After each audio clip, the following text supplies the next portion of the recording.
The Lady of the Light. I wrote a horror story that has come true. Thomas Zane did The same in 70s. You will go no further. If I continue like the Dark Presence wants me to, It's a horror the story. won't save Alice. It's a horror story. No one will survive. You knew Zane. The song. You're the Lady of the Light in the song. The clicker. Trying to help me. The clicker. Alan thought of this as he Stood. Lots of pronouns. Rim. clicker in his hand. He took a deep breath Deep. and jumped. This. I can finish this. Vault. Departure. So yes, well, let's just take a jaunty trip Wait, back why to are about we 2 jumping years ago. back in time? We don't need to Because- jump back in time. Because it's interesting. And besides, this will probably give the clearest glimpse as to the situation that eventually precipitated the beginning events of this game, arriving in Bright Falls on vacation. But vacation from what, exactly? My head was about to explode and the light hurt my eyes.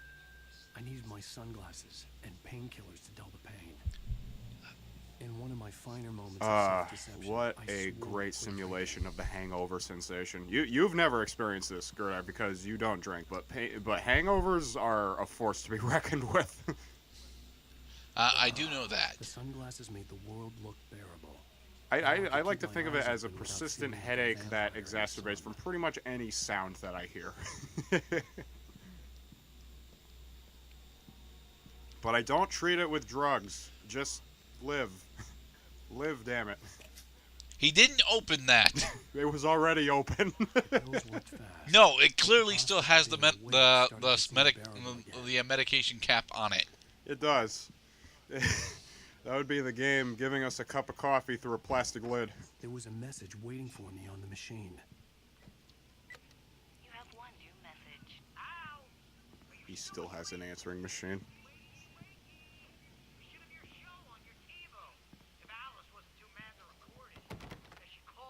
Why are there locked doors in my own house?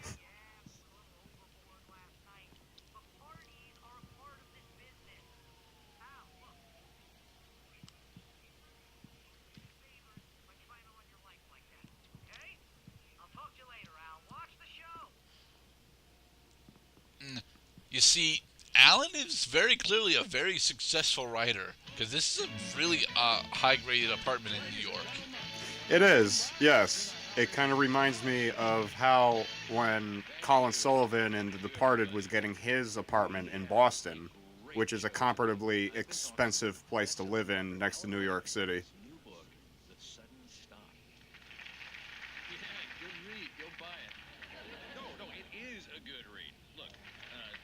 You'll also notice me briefly pulling away from the television because you actually do have to hold the left control stick pushed in order to have a zoom in like this. I mean, I'm a big fan. Wow, thanks. Now, this might be a spoiler for those who haven't read the book yet. Based on the sales figures, the 2 people out there who haven't read the book yet.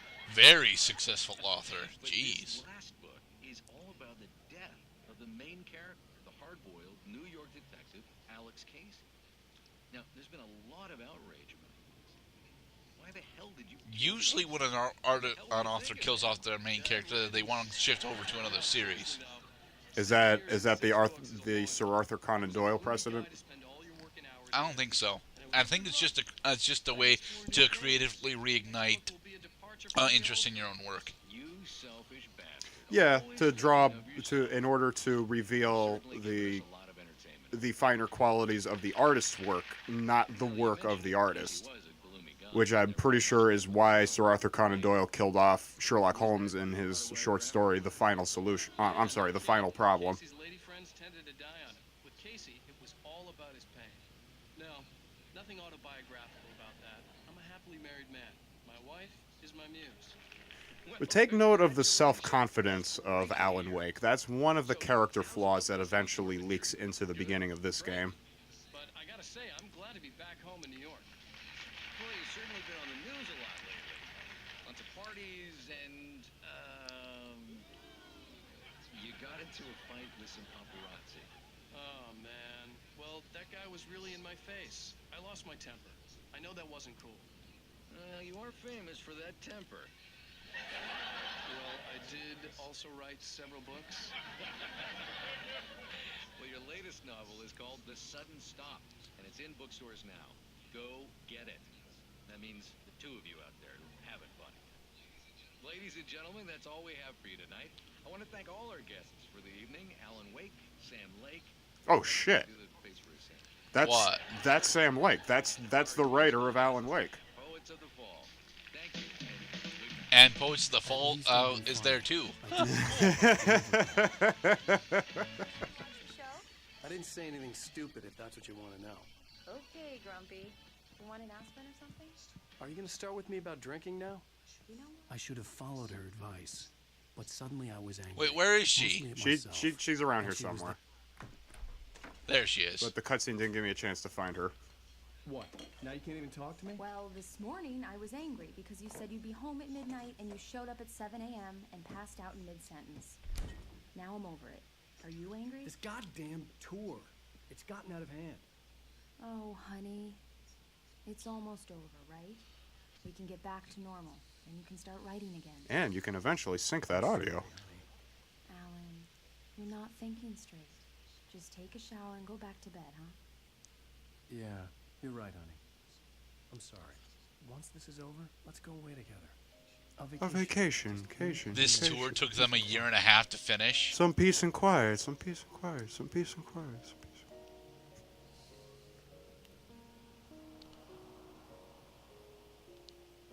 The present day. It's something that I don't actually ever really pay that much attention to, but media tours are ridiculously lengthy. Oh yeah, they're not unlike rock and roll tours. You gotta travel by air. You gotta visit like 15 cities in 20 days. You know, it's a lot of time. It is a lot of time. The last page is still in the title. And honestly, that's it leads to my theory of why a lot of artists eventually die of like sedentary diseases. Because like look at what people have to do when they're on an airplane. You can't stand up in the cabin. You have to. Oh God, don't point the gun at the sheriff. You can't stand up in the cabin. You got to be sitting on your ass for like 7 hours straight. You're sitting in the taxi. You're sitting in the air. You're sitting in the terminal. You're just sitting all the fucking time. It's not healthy. Not healthy, I tell you. Good luck, Al. See, Barry knows exactly what I'm talking about. He looks like he could use some more standing hours in his life.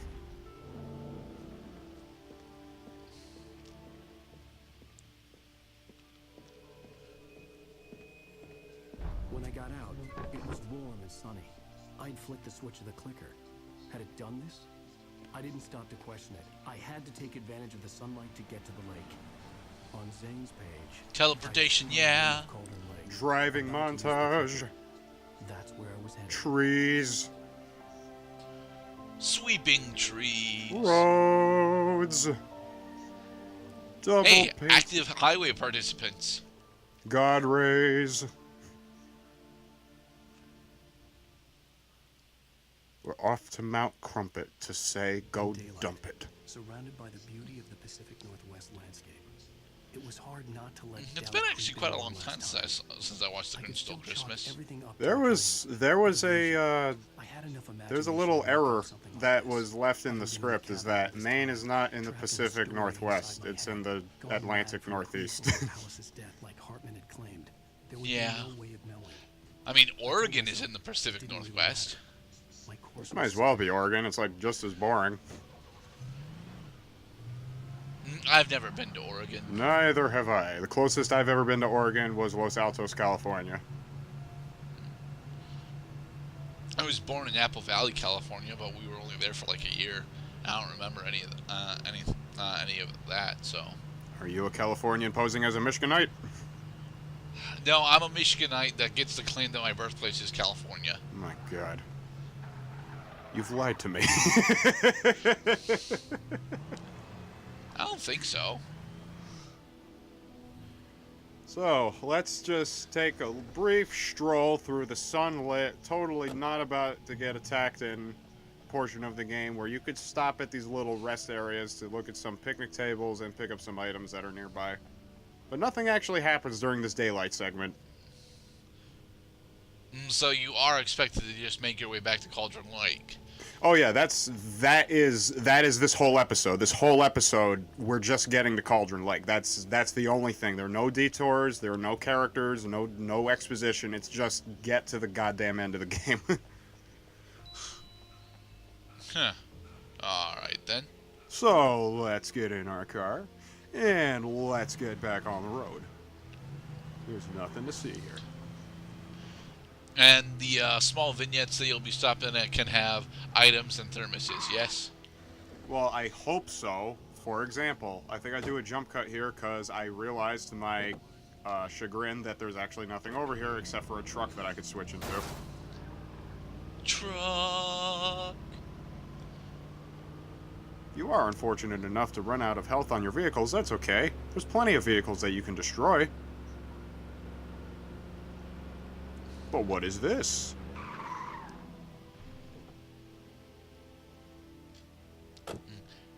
I believe they want us to pull. Yep, poltergeist. The darkness had touched me. There was a link between us. Always would be. I could feel its presence.